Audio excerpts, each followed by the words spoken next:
여러분, 사람들이 쓰는 여러 가지 물건들 가운데에 전자제품들을 여러분들이 많이 쓰고 있는데요. 보통 건전지나 또 전기로 작동을 하게 되죠. 가장 흔한 것이 리모컨입니다. 리모컨을 작동해서 TV를 껐다 끼기도 하고 그렇죠. 근데 충전시키거나 전지의 수명이 다하게 되면 새 곳으로 갈아줘야 됩니다. 이때 그 전지 코드를 잘못 연결하게 되면 작동이 안 됩니다.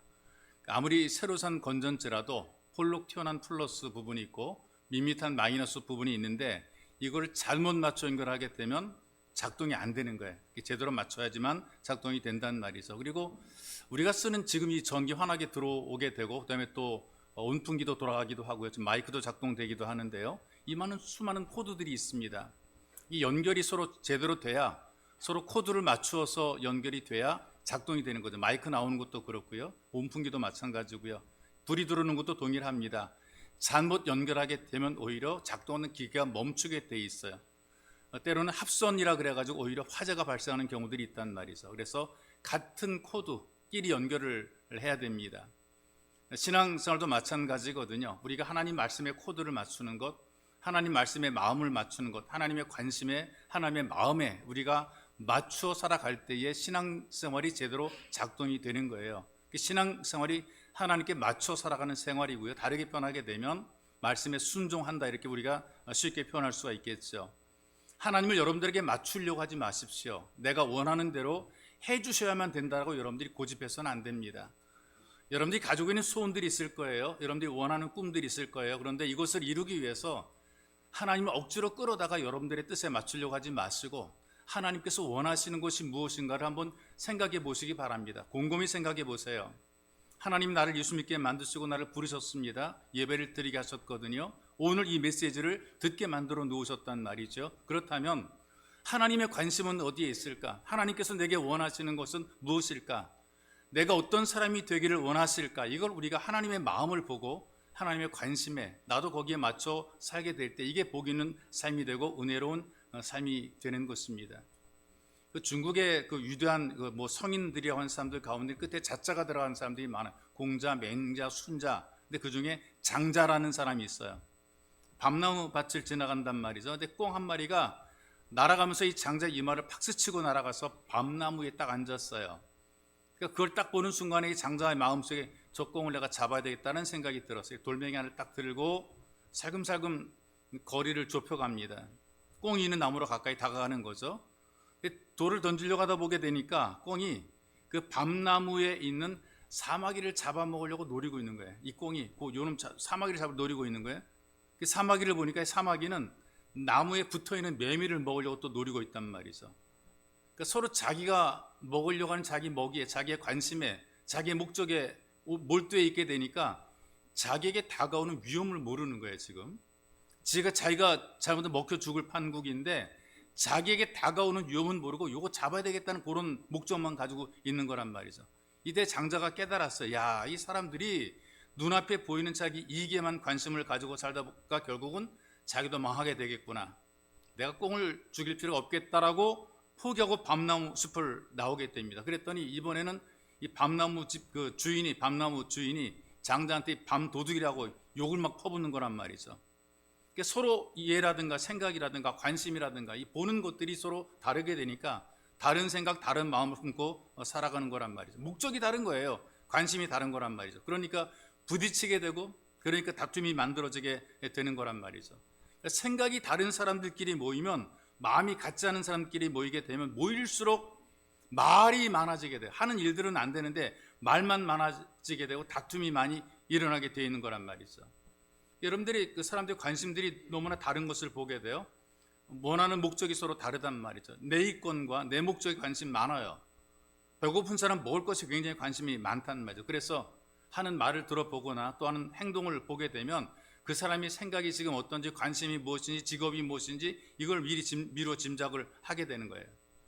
배가 고픈 사람은 지나가는 때 차를 타고 빨리 지나가도요 식당 간판을 아주 기가 막히게 발견하고 찾아낸단 말이죠. 직업이 머리를 하는 그 헤어 스타일리스트라 같은 경우에는 그 사람들의 머리를 본단 말이지. 이 머리 어떻게 했을까? 어디를 만들면 좋아지겠다. 이 머리에 신경 많이 쓰고요. 근데 신발 가게 하시는 분들은 사람들 발을 쳐다봐요. 뭘 신었는가? 어떤 신발 신었는가? 이거 보고 있어. 옷 가게 하시는 분들은 옷을 바라고 어떤 스타일의 옷을 입었는가 여기에 관심이 많단 말이죠. 나름대로 자기들이 하는 일들, 내 관심에 목적, 생각을 두고 살아가게 되기 때문에 눈에 보이는 것, 귀에 들리는 것, 생각하는 모든 것들이 종합적으로 총천연색으로 다각적으로 보는 것이 아니라 내 것만, 내 생각만, 내 마음만 이것만 가지고 바라보게 되니까 다른 것들이 안 보이게 되는 거예요. 다르게 말하면 외눈박이로 사람들이 보게 되는 경우들이 많은 거죠. 신앙생활도 마찬가지. 내 관심에만 집중하게 되면 내 것만 생각하고 있다면 내가 원하는 것만, 내가 가질 것만, 내 생각만 하고 살아가는 사람들이 많아지게 되는 거죠. 그러니까 갈등이 만들어지게도 문제가 생겨나게 돼요.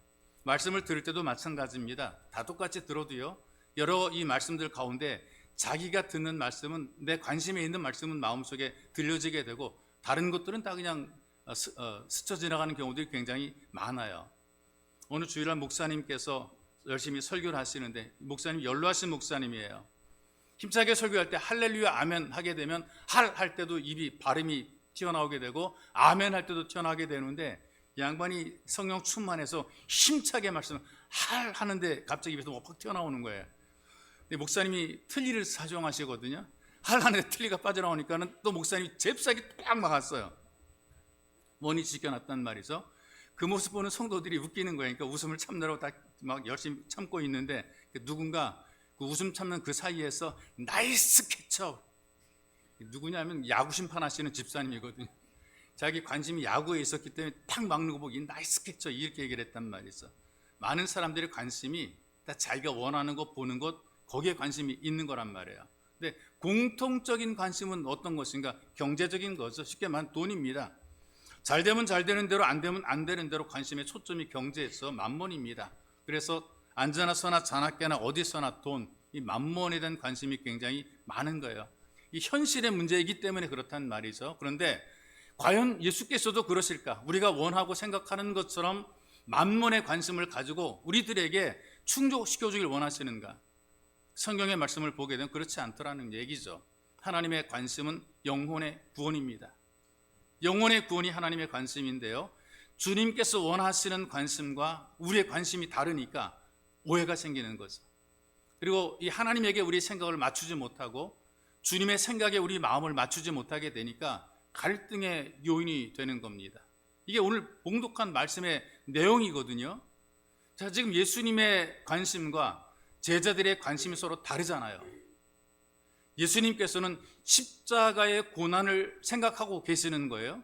근데 제자들은 지금 어떤 생각입니까? 영광의 멸관, 예루살렘에 가게 되면 왕이 되고 나는 예수님 좌우편에서 권세를 가지게 된다라는 영광의 멸관을 생각해요. 예수님 오른쪽 왼쪽에 누가 앉을 것인가에 대한 관심이 많단 말이죠. 예수님께서는 겸손하게 섬기라고 말씀을 하시는데 제자들은 어떻게 생각합니까? 어떻게 하면 많은 사람들로부터 섬김을 받을까? 대우를 받을까? 누가 나를 챙겨줄까? 내가 얼마나 큰 소리 치면 내가 군림할까? 여기에 관심을 가지고 있는 거죠. 관심이 서로 다르단 말이죠. 여러분, 예수를 통해서 하나님 말씀을 배웠는데 세상의 나라가 매력 있잖아요. 하나님의 나라는 아직 안 보이는 거예요. 막연한데 근데 세상에 살아가는 모습을 보게 되니까 힘 있는 자가, 돈 있는 자가, 권세 있는 자가 행세라고 살아가는 모습을 봅니다. 힘이 없고 약하고 가난한 사람들이 비굴하게 살고 굴복하며 살고 어렵게 사는 모습을 본단 말이죠. 그러니 힘이 있어야 되고 돈이 있어야 되고 권세를 가지게 되면 멋지게 살 거라는 그런 꿈들을 가지고 살아가는 거죠. 세상이 너무나 매력이 있단 말이죠.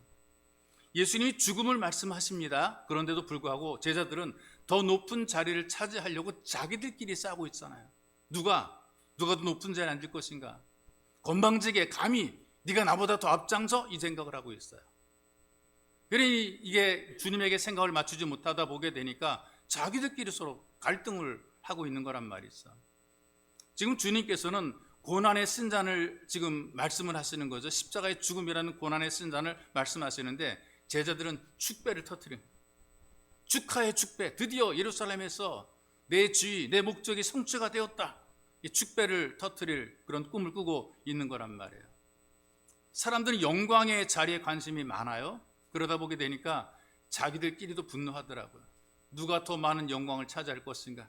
누가 더 많은 돈을 벌 것인가? 누가 더 높은 자리에 올라갈 것인가? 이것 가지고 서로 다투면서 분노하는 거란 말이에요. 그런데 주님께서는 영광보다는 희생입니다. 높은 자리, 높은 지위보다는 사람들의 영혼을 구원하기 위해서 대속을 이루는 이 역할에 굉장히 많은 관심을 가지고 있는 거죠. 그래서 말씀 속에서 보여주시는 예수 그리스도의 관심은 사람의 영혼을 구원하는 일에 관심이 많더라. 그럼에도 많은 사람들이 예수를 믿는다고 하면서 예수 그리스도를 자기에게 맞추려고 합니다. 내가 원하는 것을 이루려고 한단 말이죠. 내게 맞는 신앙, 나에게 맞는 교회, 나에게 맞는 목사, 나에게 맞는 일, 매사를 자기한테 맞추도록 기도하고요. 매사를 자기한테 맞추도록 소원하고요. 하나님까지도, 예수님까지도 내가 원하는 대로 해줘야 하나님이 되는 것이고 기뻐하고 감사하고요. 내가 원하는 대로 돼주지 않게 되면 이 필요 없다, 믿어도 소용없다, 이런 말을 하게 되는 거죠. 여러분, 우리가 예수 그리스도를 내 관심, 내 손에 맞추는 것이 아니라 내가 바로 예수 그리스도에게, 하나님에게 관심을 맞추고 그리고 하나님의 소원에 내 마음을 맞춰 살아가는 것, 이게 진짜 신앙생활입니다. 그러기에 우리가 과연 예수의 관심이 어떤 것인가 알아야 되는 거죠. 그래서 오늘 준 말씀을 따라서 주님의 관심, 예수님의 관심에 우리를 맞춰야 됩니다. 관심의 차이를 서로 다르게 보는 것을 좀 좁혀가야 되는 거예요. 왜 이런 과정이, 왜 이런 훈련이 필요하냐면 주님에게 맞추지 못하게 되면 평생 오해하며 살아갑니다. 평생을 오해하는, 하나님이 나를 사랑하자, 하나님께서 나를 버렸어, 하나님 나를 안 도와줘, 평생을 은혜를 베풀어 줘도 그 은혜를 누리지 못하고 은혜를 받음에도 불구하고 그 은혜가 아닌 것으로 착각을 하고 평생을 뭔가 자꾸 받으려고만 살아가는 거란 말이죠. 오해를 하게 되는 거죠. 서로 관심이 다르기 때문에 그렇습니다. 근데 가장 무서운 게 어떤 거냐면 이런 겁니다. 이 관심이 서로 다르게 오랜 세월 지나서 마지막에 가다 보게 되면요, 나는 예수를 잘 압니다, 뭐 성경을 통해 잘 알고 그러는데, 근데 그 예수께서 나를 모른다고 하시는 게 이게 심각한 거란 말이죠. 나는 그 주를 아는데 그 주님께서 나를 모른다고 그래. 내가 너를 도무지 모른다라고 말씀한 이런 충격을 우리가 받게 되는 거예요. 평생 주님께 맞춘 것이 아니라 그 예수를 자기한테 맞추려고 끌어오려고 살았기 때문에 평생 오해하면서 오해라는 것이란 말이죠. 믿은 게 아니에요. 예수를 믿은 게 아니라 예수님을 자기 종으로 만들려고 끌어오려고 애썼기 때문에, 그러니 그 예수께서 나 너 모른다, 불법을 행하는 자들아 내게서 떠나가라라고 선포하는 것을 보게 돼요. 여러분, 지금 여기 제자들이요, 그냥 우리처럼 보통 사람들이 아니고요, 모든 것을 버리고 예수를 따른 사람이에요. 여러분, 이렇게 따를 수 있겠습니까? 직업 버리고 예수를 따르시겠어요? 가정을 포기하고 예수를 따르시겠어요? 제자들을, 이 사도라는 이 제자들은요, 지금 여기서 주님에게 맞추지 못해서 높은 자리를 차지하겠다고 주님에게 책망을 드는 이런 사람들은 자기 직업을 버렸습니다. 경제력을 포기한 거죠. 그리고 가족도 버렸습니다. 예수를 위해서 다 버렸단 말이죠. 그렇게 따름에도 불구하고 예수님의 관심에 온전히 맞추지 못하는 거예요. 그렇게 따르다 보니까 자꾸 오해가 생기는 거예요. 동상이몽이라 그래요. 같은 자리에 누워 잠을 자게 되는데 꿈이 다르거든요. 서로 다른 생각을 품고 있어요. 너는 이 생각, 나는 저 생각. 주님에게 맞추지 못하게 되면 주신 하나님의 의도를 오해하게 됩니다. 나쁘게 받아들이는 거죠. 우리를 잘되게 만드시고 우리를 도와주려고 하시는 하나님의 의도를 우리가 오해하게 되고 원망과 불평하는 경우들이 있어요. 성경에 그대로 보여주고 있단 말이죠. 이스라엘이 고대 이집트에서 출애굽을 하게 됩니다. 가나안을 향해 간단 말이죠. 장애물들이 많았단 말이에요. 처음에 나올 때 신나게 나왔죠. 이집트 백성들이 밀어서 내보냅니다. 돈을 줘 내보냅니다. 금은 보화를 줘서 내보낸단 말이죠. 그러니까 기분 좋은 거예요. 야, 이거 정말 신난다. 나왔단 말이에요. 그런데 나와가지고 광야 입구에서 홍해를 만나게 돼요. 장애물을 만나게 돼요. 뒤에서는 자기들 잡으러 군병들이 쫓아오고요. 그때 백성들이 어떻게 말하는 줄 아십니까? 이집트에는 무덤이 없기 때문에 여기서 우리를 죽게 하느냐고 원망을 하더라고요. 근데 하나님께서 그들을 그렇게 이끌어 가신 것은 그들을 죽게 만들려고 끌어가는 것이 아니고요, 하나님이 살아계신 것을 확실하게 믿게 만들기 위해서 그들을 인도해 가신 거란 말이에요. 이 하나님에게 초점을 맞추지 못하게 되니까 오해를 하게 되는 거죠. 하나님이 은혜를 베푸셔서 그 은혜를 모두에게 보게 만들고 하나님의 기적을 누리며 살아가도록 하기 위해서 그 홍해로 인도해 놓았음에도 불구하고 이거를 모르니까 하나님을 원망하더란 말이죠. 하나님이 보여줬잖아요. 홍해를 갈라서 그들이 홍해를 건너게 만들고 뒤따라도 믿음 없이 그냥 따라만 오던 사람들은 다 물속에 빠져 죽게 만든 것이란 말이죠. 그리고 일주일 한 열흘 정도면 갈 수 있는 길을 40년 광야를 뺑뺑 돌게 만들었단 말이죠. 왜 우리를 광야에서 이곳에 하게 하시는가? 하나님의 의도를 모르면 이렇게 오해를 하게 되는 거예요. 오해를 하게 되는 거예요. 근데 하나님의 의도, 하나님의 목적이 어떤 것인가? 그 모든 과정들은 전부 다 연단의 과정이고 훈련의 과정이고 복 있는 민족으로 만들어 가시는 하나님의 손길이거든요. 노예로 산다는 것 자체가, 그것도 400년 노예로 살았습니다. 이 노예가 된다는 것은 그 사람의 근성이 노예 근성이라는 것 별로 좋은 이미지 노예 근성 좋은 이미지 아니잖아요. 노예 근성이라는 그 근성 보십시오. 비굴합니다. 치사합니다. 뭔가 좀 이렇게 눈치를 보고 살아갑니다. 남이 볼 때는 열심히 하고 안 볼 때는 놀고 쉽니다. 최선을 다하는 경우가 없습니다. 내 의지를 가지고 하려고 하지 않습니다. 시키는 것만 합니다. 적당히 알아서 하려고 합니다. 비겁하게 살아옵니다. 이런 이 노예 근성 가지고 무슨 나라를 만들겠어요? 무슨 민족을 세우겠어요? 이거 안 된단 말이죠. 하나님께서는 치사하고 정말 그 비굴한 노예 근성 가진 이스라엘 백성들, 오합지졸이거든요. 이들을 훈련시키는 거예요. 노예 근성이 아니라 하나님 바라보는 믿음의 군병들로 만들기 위해서 훈련시키는 거란 말이죠. 하나님 믿음으로 당당해지게 되고 능력 있는 삶을 살아가도록 훈련시키는 과정이 바로 광야의 과정인 거란 말이에요.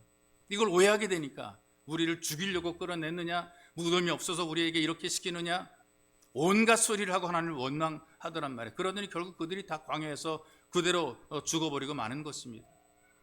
광야의 삶 자체가 말씀을 따라 신앙생활, 말씀을 따라 순종하는 신앙의 훈련을 시킨 거란 말이죠. 먹을 것 아무것도 없지만 사람이 떡으로만 사는 것이 아니라 하나님 말씀으로 사는 것이다. 그렇게 살았더니 충분히 살아가더라. 이걸 그들에게 체험시키는 거란 말이죠. 이렇게 좋으신 하나님의 의도, 이 선하신 하나님의 의도, 굶어 죽은 적 없고, 목말라서 죽은 사람 없고, 헐벗어 죽은 사람 없고, 발이 부르튼 사람 없고, 그런데도 원망하고 불평하더란 말이에요. 늘 요구만 하는 사람들의 이 노예 근성 속에서는 원망 불평할 수밖에 없어요.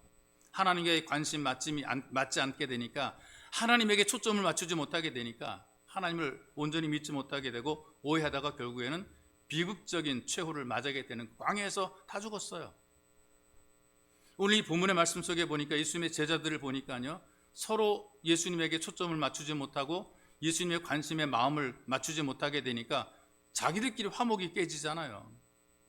같이 했던 사람, 같이 주를 따랐던 사람, 모든 것을 다 버려두고 예수를 따라서 예수의 가족이 되었던, 가장 가까운 측근이 되었던 사람들이 자기들끼리서 싸우는 거예요.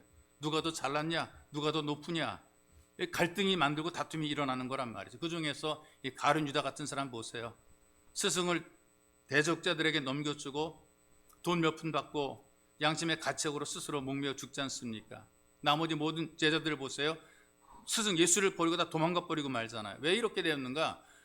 코드를 안 맞춘 거예요. 예수님에게 맞춘 삶이 아니라 다 자기에게 맞추고 살았기 때문에 그런, 현실의 분위기라든가 자기 생각이라든가 내 경험에 맞춰 살다 보게 되니까 주님과 안 맞는 거예요. 관심이 다르니까, 생각이 다르니까, 마음이 다르니까 주님이 보시는 것과 다르게 지금 보는 거예요. 그러니까 오해를 하게 되고 하나님의 은혜를 누리지 못하게 된 것이죠. 삼국지라고 하는 그 중국의 역사 소설이 있잖아요. 남자들은 한 3번은 읽어야 된다 그런 말 하기도 해요. 그만큼 여러 사람들이 등장하고 수많은 인간관계들에 대해서 이야기를 해놓고 세상이 살아가는 삶의 원리 법칙들에 대해서 많이 기록이 되어 있기 때문에 최소한 남자들은 삼국지를 읽어라 이제 그런 얘기를 어릴 때 들었습니다. 근데 역사 그 소설 가운데 주인공 가운데 조조가 그 주인공의 한 축을 이루지 않습니까? 유비도 주인공이지만 그러나 조조라는 사람도 굉장히 큰 역할을 감당하죠. 지도자가 되기 전에 때를 얻지 못하니까, 사람이 때가 있는데 그 때가 되기까지는 어떤 연단의 과정들이 많이 필요하거든요. 때가 되지 못하니까 늘 좀 쫓기는 삶을 살아가고 어려운 고생을 하며 살아간단 말이에요. 그러니까 전쟁해도 군대가 별로 없으니까 전쟁에 패배해서 도망가는 일을 하게 돼요. 부하를 다 잃어버렸습니다. 자기 혼자 도망가는 거죠. 겨우 도망가서 어떻게 합니까? 친구 집에 몸을 숨겼어요. 친구가 얼마나 반기는지 이 부부가 극진하게 대접합니다.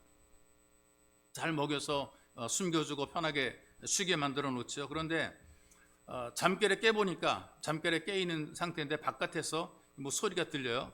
기척이 들립니다. 들어보니까 칼 가는 소리가 들리는 거예요. 슥싹슥싹 칼을 갈아요. 친구 아내가 뭔가 얘기를 합니다. 소근소근, 큰 소리도 아니고 소근거리는 얘기가 들립니다.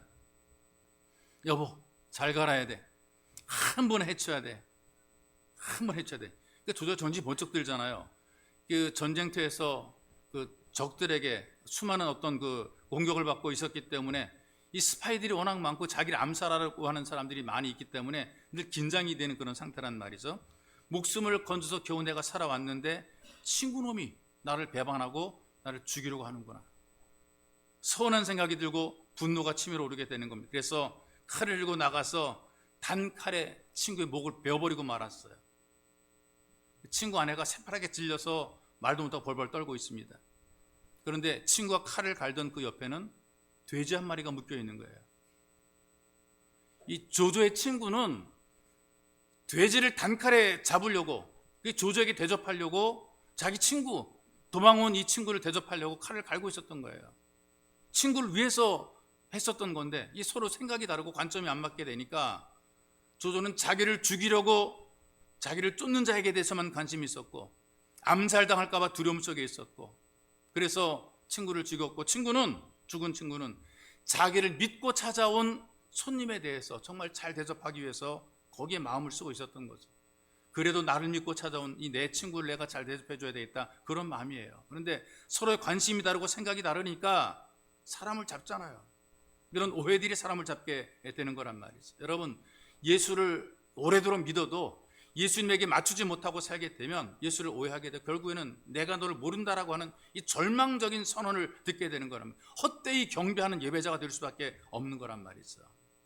예수님께서 왕인 것은 사실인데 사람들이 생각하는 이 땅에서 권세를 누리는 그런 왕이 아닌 겁니다. 죄에 매여서 마귀의 종로로 타는 인생을 자유하게 하시러 오신 왕이시죠. 근데 많은 사람들의 관심이 어디에 있습니까? 경제, 정치에 관심이 있어요. 예수를 억지로 붙잡아서 왕으로 세우려고 그래요. 왜 이런 일이 만들어지는가? 보리떡 5개, 물고기 2마리 가지고 5,000명 먹이고 12광줄이 거두는 것 보니까 이제 됐다. 예수가 왕이 되게 되면 경제 문제는 해결됐다. 우리가 농사 짓지 않아도, 우리가 일하지 않아도, 나가서 물고기를 잡지 않더라도 예수가 왕이 되게 되면 날마다 먹고 사는 거 경제 없다. 굶어 죽는 것은 문제 없다. 경제 문제는 완벽하게 해결된다. 그러니 사람들이 잡아서라도 왕을 세울, 예수를 잡아서라도, 예수님과 저는 다른 생각을 지금 하고 있는 거예요. 정치적으로는 지금 로마라는 나라의 지배를 받고 있잖아요. 식민지거든요. 그러니까 그들의 마음속에는 독립에 대한 그런 꿈들이 있잖아요. 자유에 대한 관심이 있단 말이에요. 그래서 길을 쓰고 예수를 붙잡아서 왕으로 세우려고 막 그냥 억지로 밀어붙이는 거란 말이죠. 이게 주님과 관계없는 헛된 믿음이고요, 헛된 자리란 말이죠. 예수님과 관계 속에서 생각이 다른 거예요. 자기들이 기대대로 되지 않는다고 다 떠나버리잖아요. 왕으로 세우려다가 왕이 안 된다 그러니까, 왕이 안 되니까, 왕에 대한 생각이 없으니까 다 떠나버리고, 예수님께서 제자들에게 말해, 너희도 나를 떠나려느냐? 그랬더니 베드로가 하는 말이, 영생의 말씀이 여기 있사오니 우리가 누게로 가오리까 그랬어요. 이 떠난 사람들이 어떻게 된 줄 아세요? 왕이 되자고 막 불러 모았다가 결국에는 예수님 자기들의 원하는 대로 안 하게 되니까 십자가에 못 박으라고 소리를 지르는 사람들이 돼버리는 거예요. 이렇게 사람들이 변덕이 심한 거예요. 이런 잘못된 오해의 자리를 박차고 떠나게 될 때에 하나님을 경험하는 믿음의 사람이 되는 것입니다. 여러분들이 예배를 드리는 것도, 말씀을 듣는 것도, 찬양과 기도하는 것도 하나님에게 맞추는 삶을 살아가는 것입니다. 내 생각대로만 살던 삶, 내가 원하는 것만 추구하던 그 삶에서 주님께서 원하시는 것이 무엇인가, 예배 속에서 나를 포기하고 주님에게 맞춰가는 이 순종의 삶으로 변화를 만들어 가겠소 우리가 예배를 드리는 거죠. 그럼 우린 점점 차이가 좁혀지게, 주님께서 원하시는 것과 내가 원하는 이 관심이 서로 좁혀지게 되고 주님에게 우리가 맞춰가게 되는 거죠. 그때 진짜 그리스도인이 되는 것입니다. 예수 믿고 사는 것이 살맛 나는 삶이 되는 것입니다. 여러분들이 가면 갈수록 예수님과 가까운 삶이 되시기를 주님의 이름으로 축복합니다. 그다음에 또 한 가지, 주님께 계속 맞추는 삶이 되게 되면 주님의 관심을 알 뿐 아니라 관심을 받는 삶이 되는 거예요. 주님의 관심이 여러분들에게 머물러 있게, 내가 주님에게 관심 맞추게 되면 그 주님의 관심이 내게 있게 되는 것, 내가 주님의 관심 속에 살게 되는 것이죠. 예수님께서는 사람을 섬기러 오셨다고 그랬어요. 사람이 죽을 자리에서 예수님이 죽으시고요, 사람이 당해야 되는 고난의 자리에서 예수님께서 고난을 대신 당하셨단 말이죠. 우리는 이것을 대속의 제물이 되어 오신 예수로 이렇게 우리가 이야기를 합니다. 내가 당할 것을 예수님이 당하셨다. 나에게는 그런 고통을 당하지 않게 하셨다. 채찍에 맞아 나를 낫게 하시고 가난하게 되심으로 나를 부유하게 만들어 주시고 예수님께서 그 모든 고통을 당하심으로 나는 고통을 면하게 만들어 주었다. 지옥에 갈 인생 지옥 가지 않게 나로 하여금 하나님의 자녀의 권세를 내게 주었다라고 우리는 믿음을 가지고 고백을 하는 것입니다.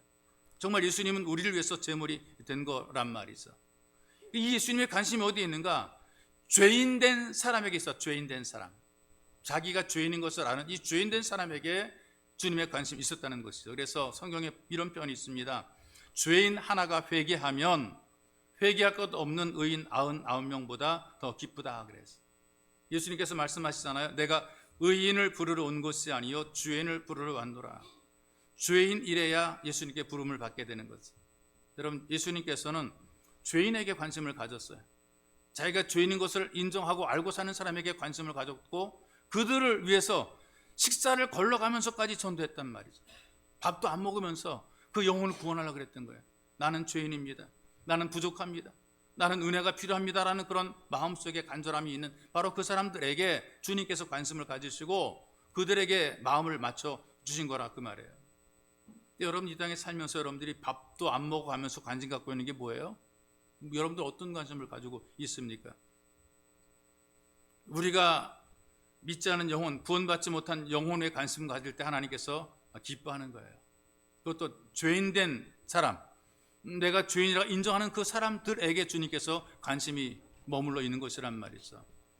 여러분, 그 당시 예수님 당시에 바리새인들이 있잖아요. 일반 사람보다 신앙생활 굉장히 잘했던 사람이죠. 그 소위 말하는 의로움에 있어서 뛰어난 사람들입니다.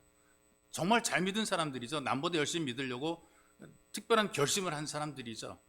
이렇게 믿기도 힘들 정도로 이 바리새인들은 하나님에 대한 열심이 대단했어요. 그런데 예수께서는 그 사람들을 책망했단 말이죠. 왜냐하면 자기 죄를 인정하지 않고 내가 잘하는 것만 자꾸 자랑하는 거예요. 하게 하신 분이 하나님이시거든요. 그렇게 믿게 하시고 되게 하시고 이루신 분이 하나님이신데 하나님에 대해서는 감사하지 않고 영광 돌리지 않고 내가 했다, 내가 이만큼 했다라고 하면 사람들에게 자기 믿음을 보여주는 거죠. 사람들이 많이 다니는 자리에서 큰 소리로 기도하고 그 다음에 동전도 똥똥똥 많이 떨어지서 동전, 일부러 동전, 집회는 소리가 안 나잖아요. 동전, 많이 떨어지는 동전을 가지고 자꾸 집으면 똥그랑 땡그랑 내가 이렇게 많이 헌금한다, 이걸 또 자랑하고 있고요. 사람들이 볼 때마다 이렇게 한단 말이죠. 주님께서는 과부의 두 렙돈을 기억하신 겁니다. 마음으로 드리는 예물을 기억하신 거죠. 마음으로 드려진 진실한 예물을 주님께서 기억하신 거란 말이에요. 사람들이, 특별히 이 바리새인들이 그런 모습을 가지고 살아가니까 주께서는 이 바리새인들을 인정하지 않았습니다. 오히려 자기들이 죄인이라고 안타깝고 죄인이라고 주눅들어서 마음 아파하는 세리라든가 창녀들에게 오히려 마음을 쓰신 모습을 보게 됩니다. 성전 구석에 쪼그리고 앉아서 하나님의 자비를 구하는 그 사람에게 하나님께서, 주님께서 관심을 가졌던 거란 말이죠. 하나님 앞에서 스스로 자기 연약함을 인정하고 무릎을 꿇었던 사람들이 있습니다. 바로 베드로가 그런 모습을 보였거든요. 겉으로는 아무도 모르지만 마음으로 의심했던 것을 회개해요. 겉으로 볼 때는 전혀 그런 티가 안 나지만 그러나 마음으로, 내가 말하지 않으면 아무도 모르는 사실인데 마음으로 의심했던 것을 회개하고 내가 죄인입니다라고 고백했어요. 내가 죄인입니다. 왜? 마음으로 의심했으니까. 예수 그리스도에 대해서 내가 믿지 않았기 때문에 내가 죄인이라고 고백했어요. 그때 예수께서 그를 제자로 부르셨단 말이죠. 여러분들이 잘 아는 사도 바울이 있잖아요. 누구보다 복음을 증거하기 위해서 주의 말씀을 순종해 최선을 다했던 일꾼입니다. 선교사가 되어서, 목회자가 되어서 선교사요 목회자로서 유럽 전체를 복음화시킨 초석을 놓은 위대한 인물이에요. 이 바울도 이런 얘기를 하더라고요. 내가 많은 사도보다 수고를 더 많이 한 것은 사실이다. 그런데 이 바울은 이렇게 얘기를 합니다. 그럼에도 불구하고 나의 나된 것은 하나님의 은혜라라고 고백을 했고요. 그 뒤에 보니까 이런 고백하더라고요. 내가 죄인 중에 괴순이라. 바울이 이런 고백을 하더라고요. 내가 죄인 중에 괴수라. 이게 정말 깨달은 사람의 고백이거든요. 바울은 하나님의 앞에 부름받아서 큰 일을 많이 했지만 그런데 자기가 죄인 중에 죄 있는 것을 깨달으니까 하나님께서 관심을 가졌어요. 예수님이 그의 관심을 가지고 그를 더 큰 일꾼으로 쓰시는 모습을 보게 됩니다.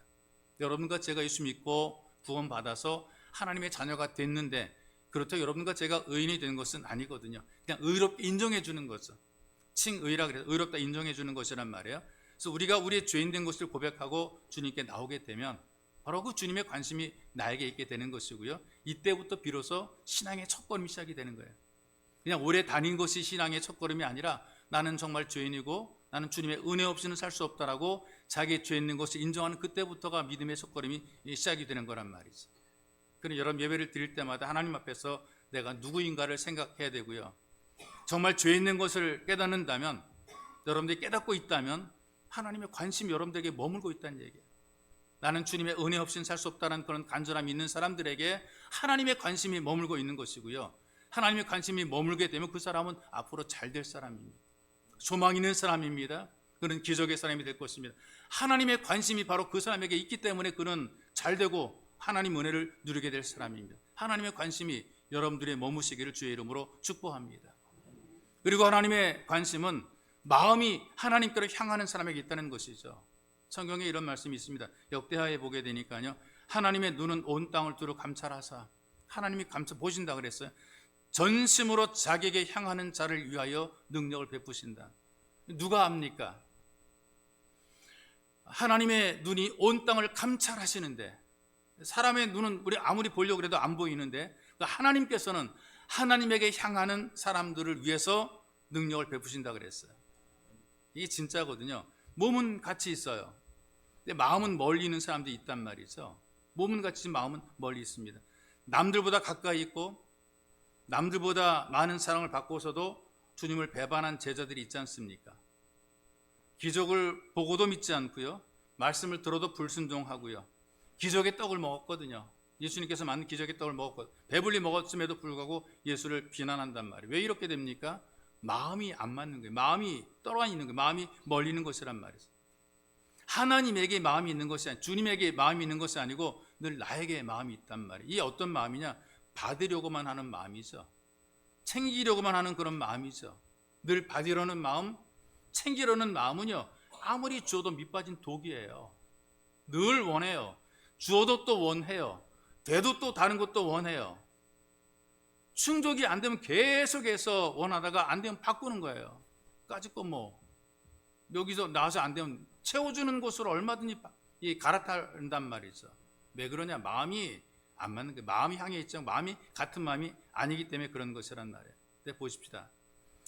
마음이 오직 예수에게 있는 사람들을 보게 되면 더 이상 기적이 없어도 예수님과 함께합니다. 떡을 주시지 않아도 그 마음과 생각이 변함이 없이 주님에게 함께하는 거예요. 그 예수 때문에 감옥에 들어갑니다. 예수님 때문에 욕도 먹습니다. 예수님 때문에 손해를 봅니다. 그래도 그 믿음이 변하지 않아요. 이런 사람들이 믿음을 지켜왔고 전통을 우리에게 보여주었고 그래서 우리가 지금 이렇게 예배를 드리게 되는 2000년의 역사 속에서 이런 분들이 있었단 얘기예요. 예수님 때문에 다 인생을 통째로 주님에게 드렸음에도 불구하고 그래서 다 잃어버렸음에도 불구하고 그래도 그 믿음 변치 않았기 때문에 주님이 그들을 기억해 주시고 그들을 은혜를 베푸셔서 그들의 믿음이 지금 우리들에게 전달되게 만들어 놓으시는 겁니다. 아무것도 베풀어 준 것이 없지만 언제나 믿음의 자리에 있었다는 얘기죠. 지금 제자들은 주님의 좌우편에 영광의 자리에 앉기를 원하는데 그렇게 앉지 못해도 주님의 오른쪽 왼쪽 영광의 자리에 앉지 못해도 변함이 없는 믿음을 고백해요. 마음이 예수에게 향해 있기 때문에 그런 거죠. 이게 진짜 사랑이죠. 이런 사람에게 하나님의 관심이 머물게 되는 것입니다. 그러니 여러분들에게 하나님과 다른 관심이 있다면 이걸 내려놓고 버려야 되는 것입니다. 주님 오해하지 않게 되고 헛된 믿음의 자리를 벗어나게 되는 것입니다. 그래서 이제는 여러분들이 예수님의 관심에 여러분들의 초점을 맞춰야 되는 거예요. 예수님께서 관심 가는 곳, 눈길 가는 곳에 우리의 눈길이 가야 되는 것이죠. 주님이 싫어하면 나도 싫어하는 것이고 주님이 좋아하면 나도 좋아하는 것이고 주님이 그 길을 가면 나도 따라가는 것이고 주님이 십자가를 지셨으니 나도 남의 짐을 져줘야 되는 것이고 이 길을 갈 때 저는 종종 신앙생활하는 것을 좀 산행에 비유할 때가 많이 있고 산행을 많이 하다 보게 되면 여러 가지 그 보는 것, 듣는 것, 느끼는 체험들이 많거든요. 예전에는 우리 교회 학생 청년들 데리고 산행을 할 때가 있었고요. 뭐 단합회라든가 임원 훈련이라는 명목으로 애들 데려간 적이 있었고, 또는 한때는 목사님, 노회 목사님들 그 산악회를 만들어서 모임을 만들어서 이제 그 여러 산들을 다니, 북한산, 치악산, 대둔산, 만이산, 설악산 막 오르면서 체험을 한 것들이 있단 말이죠. 가다 보게 되면 뭐 혼자 갈 때 뭐 그냥 혼자 훅 올라갔다 내려오면 되는데요. 여러 그룹들을 데리고 갑니다. 보통 제가 뒤에 서서 이제 다 이렇게 올라가는 경우들이 있는데요. 여러 그룹들이 있으면은 차이가 나요. 뭐 체력이라든가 관심이라든가 흥미에 따라서 다양한 차이가 나게 되는데, 그룹들이 선두 그룹들이 있어. 앞장서서 올라가는 선두 그룹들이 있고, 중간에 따라오는 그룹들이 있고, 그다음에 뒤에 쳐져 있는 그런 그룹들이 있단 말이죠. 근데 서로 그룹을 지으니까 서로 가다가 뭐 잡담도 하고 이야기도 하고 이제 그런 그룹들이 있는 가운데, 뒤처진 그룹들은 늘 불만이 많은 그룹들이죠. 왜 이렇게 빨리 가냐, 좀 쉬었다 가자, 이런 말들 많이 해요. 뭐 한참 산 오르다 보게 되면 뭐 숨도 가쁘고 뭐 힘들기도 하니까 쉬어서 가자, 뭐 쉬면서 물 한 잔 마시기도 하고, 때로는 간식을 좀 먹기도 그렇게 한단 말이죠. 그래서 야, 우리 잠깐 쉬어 갑시다, 일행을 쉬게 한단 말이에요. 그러니까 앞장선 그룹이 이제 쉬면 뒤처진 그룹들이 이제 거기까지 올라오잖아요. 그러니까 뒤처진 그룹들이 올라오는 동안에 앞선 그룹들이 이미 쉴 만큼 쉰 거예요. 그러니까는 올라오면 얘들아 가자, 그렇게 되면 이제 또 환장하는 거예요. 또 뒤처지는 거예요. 앞장선 그룹은 쉬었다가 이제 가니까 이제 쉼을 얻어서 올라가는데, 애들은 헐떡거리고 올라와가지고 쉬려고 그러는데 가자, 이렇게 되는 거예요. 그러니까 제대로 쉬지 못하고 불만이 막 입이 막 튀어나오죠. 좀 더 쉬자 막 그런단 말이죠. 그런데 이런 일들이 몇 번 반복하다 보게 되면요, 뒤처진 그룹들은 너무나 힘들어지는 거죠. 쉴만 하면 얘들아 가자. 그러니까 따라오는 것이 너무나 힘든 거예요. 그러니까 여러분, 우리가 인생 살아도 그렇고 신앙생활도 그렇고요, 계속 우리가 앞장서 가려고 그래요. 뒤따라 눈치나 보고 그냥 뒤 멀찍이 따라가려고 하다 보게 되면 힘들어요. 인생도 힘들고 신앙도 힘들고 만사가 힘든 거예요. 그러니까 이왕 믿으려면 좀 제대로 믿어야 되는 거예요. 확실하게 믿어야 되는 거란 말이죠. 근데 이렇게 따라가다 힘들게 되면 어떻게 되는 줄 아세요? 나중에 똥배짱 부리는 거예요. 에이씨, 안 간다, 안 올라간대요. 안 따라간다는 거죠. 왜 안 따라가느냐? 어차피 올라갔다 내려올 거 뭐 우리가 힘들게 따라가냐? 올라갔다, 여러분 산에 가자고는 올라갔다 내려올 거 왜 올라가냐, 이런 얘기를 많이 해요. 왜 힘들게 내려올 거 올라갑니까? 이런 얘기를 많이 한단 말이죠. 똑같아. 밑에 있다가 힘드니까 우리 따라가지 말고 우리 기다리자 그래요. 뒤처진 사람들 다 끌어모아요. 그리고 자기 혼자 안 하고요, 이상하게 사람들도 불러 모으더라고요. 야, 우리 올라가지 말고 여기서 기다려. 딱 불러 모은단 말이죠. 여기 놀고 기다리게 되면 내려오는 길에 우리가 먼저 내려가자. 야가 빠졌잖아요. 내려올 때 자기 먼저 내려가세요. 그런데 여러분, 내려올 때 꼭 그 길로만 내려오는 게 아니에요. 그 길로만 내려오는 게 다른 길로 넘어갈 수도 있고요, 꼭대기에 올라가다 보이는 케이블카가 있습니다. 대둔산도 그렇고 설악산도 그렇고, 케이블카 타고 내려오게 되면 훨씬 더 빨리 내려오는 거란 말이죠. 뒤처진 사람들은 이렇게 생각해요. 중간에 올라가가지고 가만히 기다리다 보니까 올라가지도 않고 내려오지도 않고, 올라간 사람이 안 내려오니까 기다릴 거 아니에요. 내려올 때까지 기다리는데 안 내려온단 말이죠. 그러니까 안 내려오니까 불안하게 기다리는 거예요. 왜 안 내려와? 이 사람들 도대체 왜 안 내려와? 근데 그렇게 기다리는 동안에 벌써 올라갔던 사람 케이블카 타고 내려갔어요. 결국은 남들이 다 내려와서 기다릴 때만 허겁지겁 내려오는 그런 모습을 보게 돼요. 서로 안 맞으니까, 생각이 아마 코드가 안 맞으니까 고생만 열심히 하는 모습을 보게 돼요. 신앙생활도 뒤처지게 되면 갈수록 힘들어지게 됩니다. 내 생각만 하고 예수 믿게 되면 예수 믿는 게 고역이란 말이 있어. 내가 원하는 것만 이루려고 예수 믿게 되면 예수 믿는 것이 힘들어요. 우리는 나에게 맞추는 것이 예수에게 맞춰야 돼요. 그래서 여러분, 그럼 재빠르게 좀 예수님에게 순종하고 예수님에게 대한 열정을 품고 주를 따라가는, 이게 중요해요. 약삭 빠르게 믿음생활 하려고 그러면 실패하는 거예요. 좀 우직하고 꾸준하게, 좀 더더더 꾸준하게 한 걸음 한 걸음 이 주를 따르는 그런 믿음을 가지게 될 때에 주님의 관심이 내게 있게 되고 능력 있는 믿음생활을 하게 되는 것입니다. 그래서 여러분들의 관심이 예수에게 맞춰지게 되고, 또 예수님께서 관심을 가지고 있는 여러분들의 삶에 은혜를 베풀어 주심으로 여러분들에게 하고자 하는 일들을 되게 만들어 놓습니다. 그래서 여러분들이 믿음으로 주님께 맞추게 되면 주님께서 그 믿음의 역사하는 능력을 베풀어 주는 거죠. 주님의 마음과 생각에 우리의 삶을 맞춰갈 때에 그 사람의 삶이 비로소 그리스도의 향기가 되는 것입니다. 여러분, 인생의 모든 것을 다 예수에게 맞추는 삶, 하나님에게 맞추는, 어떻게 해야 내가 하나님의 기쁨이 될 수 있을까, 거기에 맞추는 삶이 되어야 됩니다. 그러면 주님께서 여러분들의 관심을 가지시고 여러분을 도우실 것입니다. 주님의 관심 속에 갈수록 범사가 잘 되고 영적으로도 풍성해지시기를 주님의 이름으로 축복합니다. 기도합시다. 기도할 때 여러분 함께 기도하기 원합니다. 주님께 맞추지 못하면 평생을 믿어도 온전히 믿지 못하고 불안하고 오해하고 원망하는 신앙생활하게 됩니다. 나의 시선과 청각과 내 모든 촉각을 주님께 맞추는 삶이 되게 도와달라고 간절히 기도하시고요. 주님의 관심 속에 내 인생 내 삶이 범사에 잘되고 영적으로 풍성해지기를 기도합시다. 하나님, 내가 주님께 맞춥니다. 내 눈을 주님을 바라봅니다. 내 마음이 주님을 바라봅니다. 주님, 내게 관심을 가져주시고 내 삶 속에 주 은혜가 머물게 하시고 나로 하여금 하나님의 뜻을 온전히 이루게 도우소. 이런 마음으로 여러분들이 함께 기도하시고 하나님의 필요한 것을 구하기 위해서 먼저 여러분들이 기꺼이 헌신되는 삶이 될 주님, 내가 먼저 주님 앞에 헌신되어 살고 예의를 다하게 도와주옵소서. 이렇게 기도하기 원합니다. 함께 기도하겠습니다. 살아계신 아버지 고맙습니다. 우리에게 은혜를 베풀어 주시고 바쁘고 분주한 시간 속에 우리가 주님을 찾습니다. 하나님의 은혜를 갈망하며 기다립니다. 우리를 도우시는 하나님의 손길이 있어 감사합니다. 우리가 예수를 오래도록 믿어 또 주님께 맞추지 못하게 되면 내 뜻과 내 생각만 이루려고 하다 보게 되면 하나님, 우리가 온전히 믿지 못하고 불안한 가운데 살게 됩니다. 확실하게 믿도록, 온전하게 믿도록, 끝까지 믿도록 지금 우리에게 힘을 덧입혀주시고 하나님 아버지, 우리의 생각과 우리의 마음을 하나님께서 원하시는 마음에 맞추며 주의 말씀 맞추게 도와주옵소서. 날마다 예배를 드리는 것, 말씀을 읽는 것, 하나님 찬양과 기도하는 이 모든 것들이 하나님에게 초점 맞추는, 관심을 맞추는 귀한 삶이 될 때 하나님 우리에게 은혜가 넘치게 도와주시고 우리의 믿음이 강화되게 도와주시고 우리가 힘있고 권세 있는 믿음으로 하나님의 기쁨이 되게 주님 우리에게 은총을 덧입혀 주시옵소서. 원컨대 우리의 시선과 청각과 우리의 모든 촉각이 주님께 맞춰 주시도록 주님이 어떻게 생각하시는지, 어떻게 보시는지, 나를 어떻게 쓰시기 원하시는지 하나님에게 맞추게 만들어 주옵소서. 이 주님의 관심 속에 내 인생 내 삶이 범사가 잘되며 풍성해지도록 도와주시고 오늘 예배의 자리에 저 앞에 나와서 기도하며 간구할 때 주님, 이 메시지를 듣게 하신 하나님 아버지, 우리에게 원하시는 것이 무엇인지 알게 하셔 깨닫게 하셔서 하나님 향하는 눈이 열리게 하시고 귀 열리게 도와주시옵소서. 살아계신 하나님 아버지, 오랜 세월 예수를 믿어도 여전히 확신이 없기 살아가는 것은 우리가 나만 생각하고 나를 위해서 믿었기 때문입니다. 주를 바라보게 하시고 주님을 바라보면 눈이 열리게 하시며 귀가 열리게 도우셔서 말씀을 듣게 하시고 하나님 은혜를 보게 하시며 이 땅을 살아가며 주님에게 마음과 생각을 다 맞추며 살 수 있도록 은혜를 덧입혀 주옵소서. 나의 시선과 청각과 촉각을 다 주님께 맞추게 만드시고 하나님께서 원하시는 것이 무엇인지, 기뻐하는 것이 무엇인지 이것에 주님 우리의 생각을 맞추며 순종해 살아가도록 주님께서 은혜를 덧입혀 주옵소서. 그리고 주님의 관심이 우리에게 있어 우리가 주의 관심 속에서 하는 일들이 복될 수 있도록 내가 머문 자리 복 있게 하시며 손대는 일 복되게 축복해 주시고 우리의 범사가 잘 돼서 영적으로도 풍성해질 수 있도록, 그리고 이 땅에서도 주님 기름진 복을 누리며 살아갈 수 있도록 은총을 덧입혀 주시며 치유와 회복의 역사 나타나게 하나님께서 은총을 베풀어 주옵소서. 보배로우신 예수님의 이름으로 기도하옵나이다. 아멘.